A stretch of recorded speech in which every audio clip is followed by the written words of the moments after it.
All right. Hey, everybody. Welcome to another episode of So Tell Us Time. We're super excited, as always, to be here with you. We got both of us today, so that is always a treat when we're both in the same location. You know, like we say, Troy is the brains and I am the beauty. So you can look at me while you listen to Troy. Today, we've got a really good episode for you guys. We haven't gotten all the votes in yet, so we don't know if we're going to do the intros or not do the intro, but we this time we'll skip the intro and we'll dive right into what we got going on. Today we're talking about the ultimate growth debate. Which one do we do first? Team first or business first? You've heard the old saying of the chicken or the egg. Which comes first, the chicken or the egg? Well, that's what we're talking about today, but we're talking about that in business growth. As an owner operator, what do we do? How do we go from an owner operator to hiring employees? Do we first try to go out and generate business so that we have enough business to bring on people? Or do we go ahead and bring the people on so that when we do generate the business, we are ready? Well, let's talk about it. That's what we're talking about today. So Troy, go ahead, take it away. Yeah. So today we're going to give you guys a couple of tips on how you can make that transition a little bit easier. And now you may be saying to yourself, well, I'm not an owner operator, so I don't need this podcast. But this really applies to any stage of growth. Anytime you're going to the next level, you're going to have this question of, what am I going to do? Am I going to staff more employees? Am I going to get more jobs? I've got to make a decision on which way to go. So it doesn't matter if you're going from owner operator to your first employee, or from 5 employees to 10 employees, right? Yep. This will apply. So we're going to give you a couple of tips. The first one is you need to maximize the work that you're able to get done currently. And this is so important, right? So especially, again, if you're hiring on your very first employee, before you hire on that employee, you got to make sure that you're maximizing the work that you can complete, because then you can actually increase your profits, which will help you afford that first employee. Or again, if you already have a team, but you need to grow the team, maximize the profits right now so that you can afford to grow that team. So how do you do that? Sounds, really easy, right? Just maximize your profits. So we're going to give you a couple of ways to do that. Number one is put automation in place. Heck yes. This is so important. If you want to be able to maximize profits, if you want to be able to get more jobs done, more work done without adding on extra employees, then you got to make sure that you have automation in place first, right? Because literally we've seen it. The right automation can increase your productivity by at least 50 to 75%, right? You can get 50 to 75% more work done with automation than you can without it, right? So, and by doing that, you're going to maximize the profits coming into the company because you're getting more work done for the same cost. Right? So what are you going to automate in your business? First and foremost, lead management is one of the things that you're going to automate. If you can automate the leads coming in, close more leads, that's more revenue coming into the company, which means you can hire those employees. The next thing you're going to automate is communication, because guess what? As soon as you get the lead, you got to start communicating with the lead so that you can close the lead.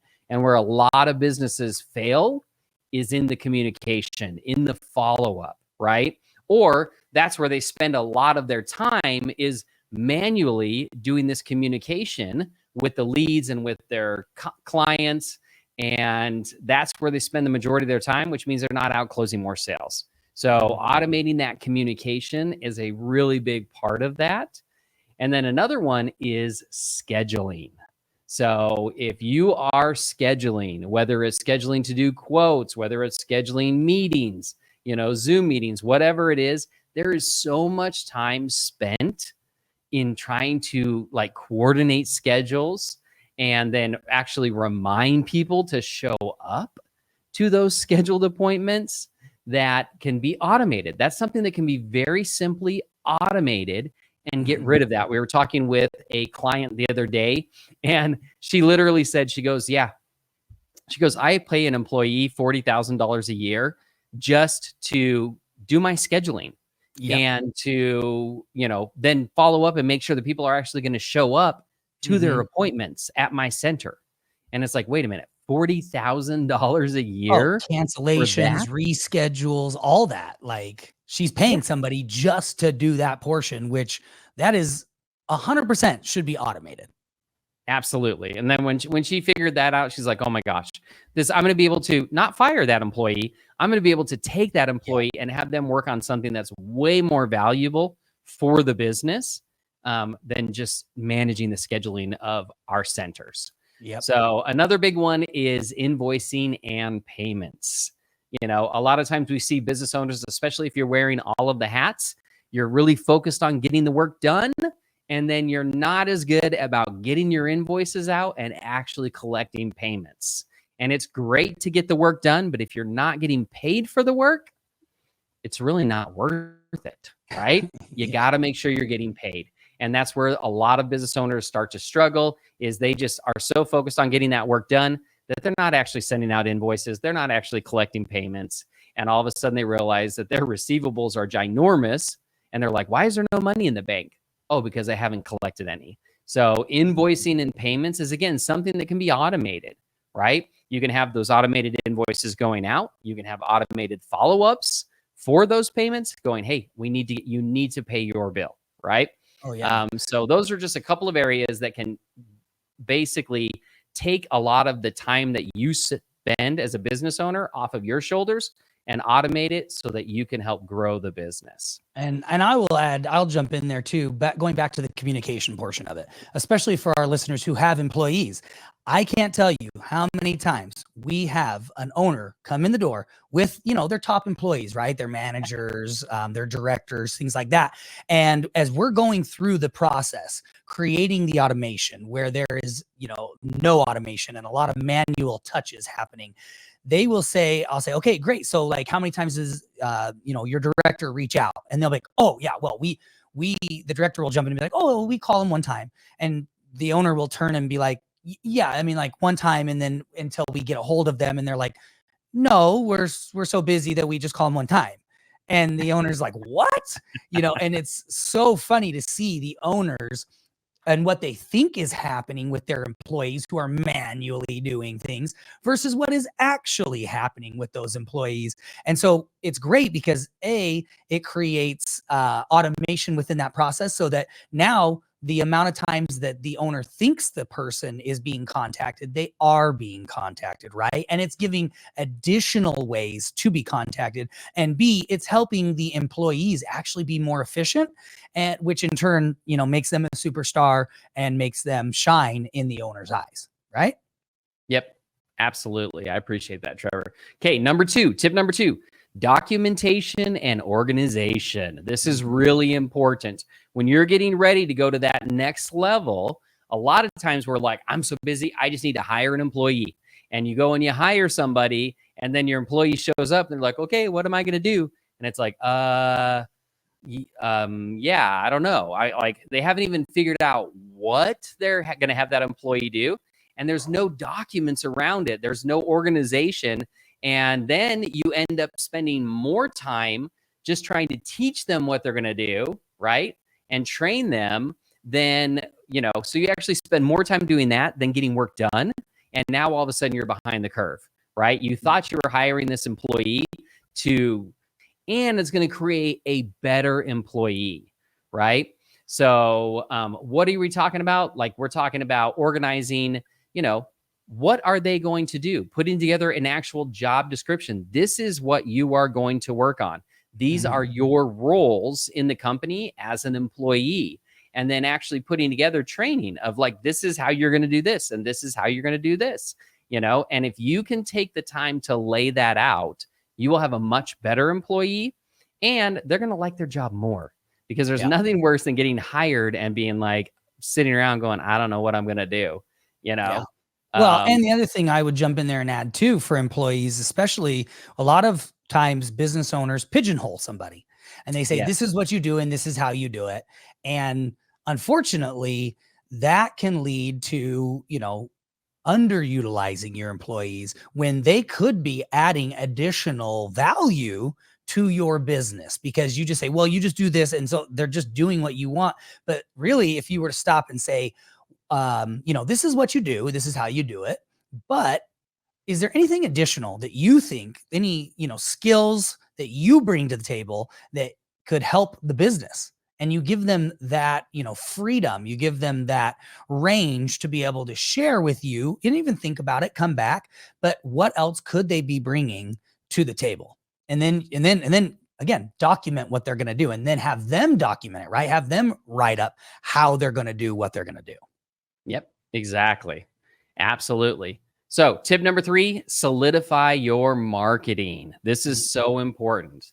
So do you hire someone first and then go out and try to get more jobs? We see businesses do this all the time. They're like, oh man, I'm so busy. I'm swamped. I need an employee. They go and get an employee. And then all of a sudden they're like, oh shoot, I don't have enough jobs to feed my employee and feed me. Right. And then all of a sudden they're going, well, what do I do? Do I fire the employee and go back to the hectic life I had before so that I get that money? Or do I pay the employee and now I make less money as the owner of the company? So it can be a hard situation.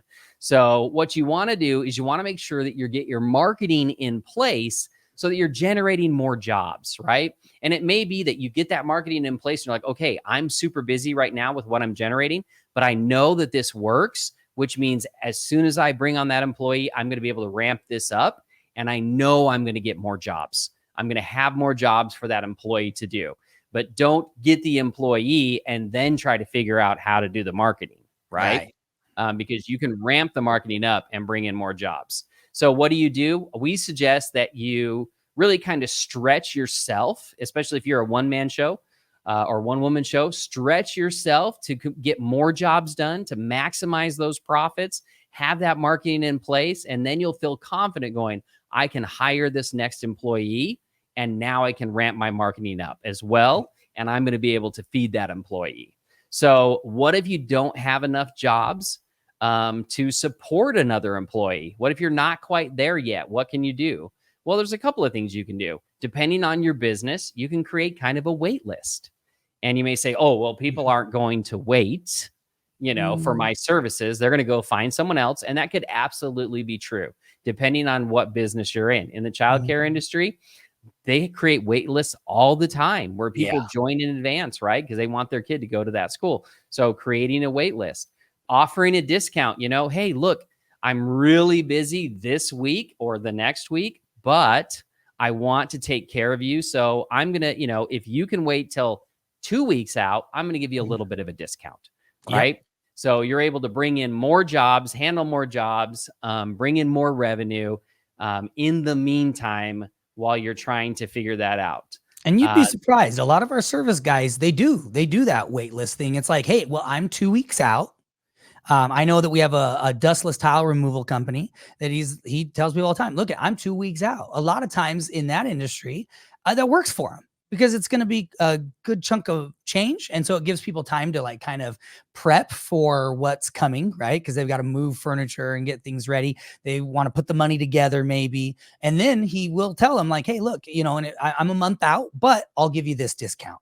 And they're like, oh, that sounds great, because they're disrupting their lives anyways to get this done. And what do they care if they wait a month to get the floors ripped out and then new ones put in when they've got to prep anyways? So a lot of times it works out. So just because you don't have a wait list in your industry now, like you're not doing that, doesn't mean that other people aren't, and doesn't mean that your customers wouldn't jump at that ability to do that. Like painters, for instance.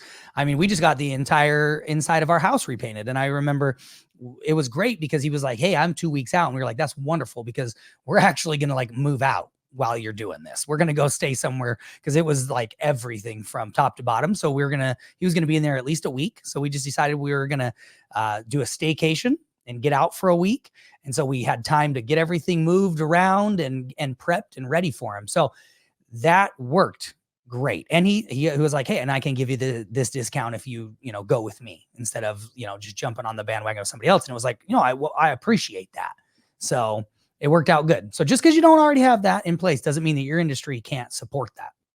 Yep, exactly. And the great thing about that is you can kind of stack up some jobs that are going to help maybe pay for that employee coming on. The other thing you can do, and a lot of times people are like, wait, what? Are you kidding me? you can refer jobs out to Mhm. other companies in your industry.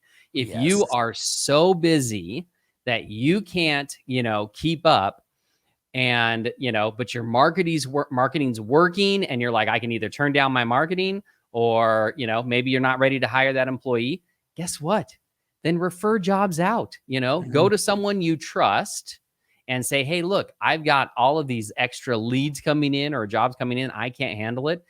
If I kick this job over to you, what will you pay me? Yep. We have clients that do this all the time. It's crazy. They get a 10% referral fee or commission, if you will, for referring a job over. And they're like, you know what? Depending on the job, sometimes my net profit is 20%. So I'm getting 10% and I'm not having to do any of the work, right? Yep. That's not a bad deal. So if you can do that with someone that you trust, then refer the job out, right? And you can make again, that's pure profit coming into you and helping you build and prepare to bring on those employees. And you'd Right? be shocked at the reciprocation.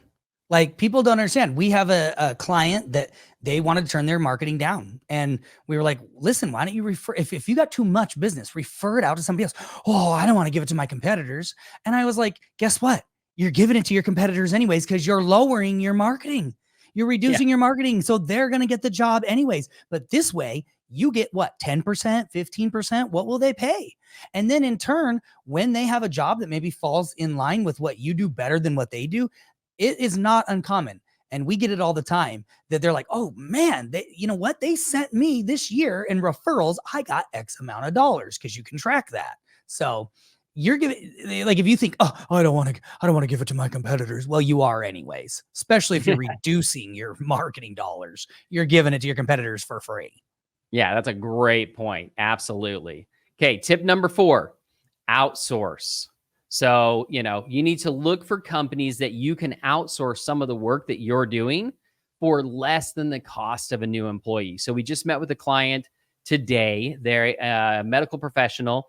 They have one office. They're opening up another office, and they're in that, this same conundrum of, do I have a reception in this location?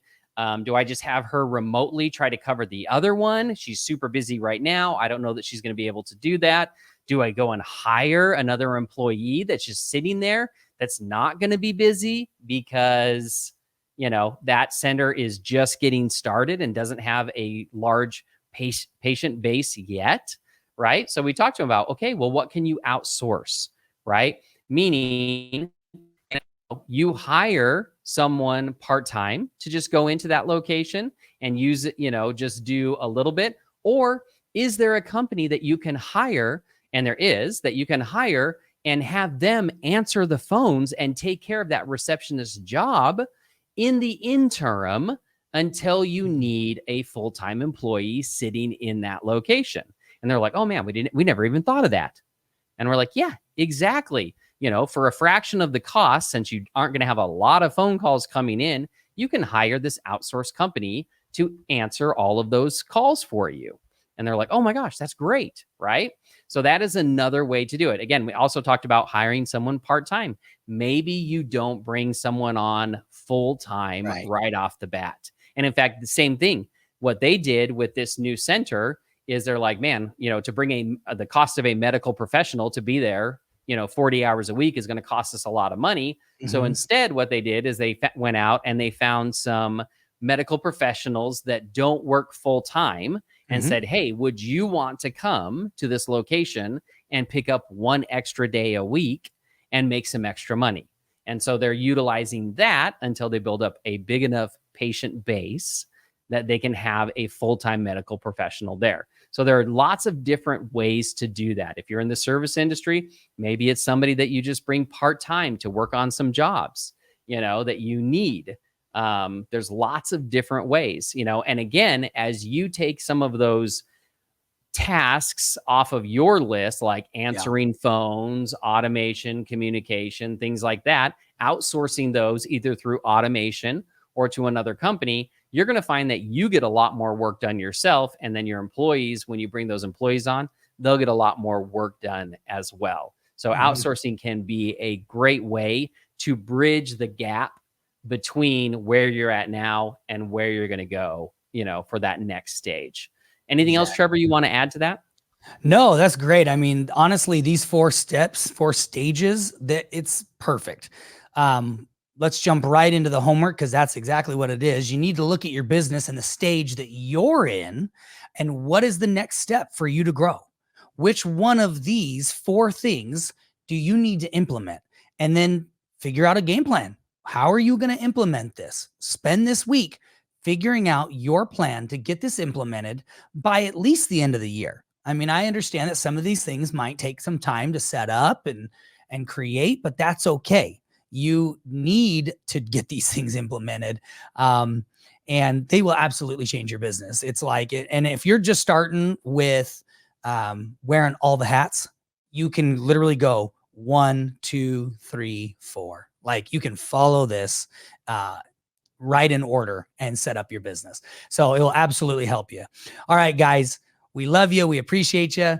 Thanks so much for sharing, liking, commenting, all the love. We're getting so much love on like YouTube and Instagram and Facebook. It's been great. Spotify, all of our audio listeners, you guys are awesome. We appreciate you. And we will check you guys out on the next episode of So Tell Us Time.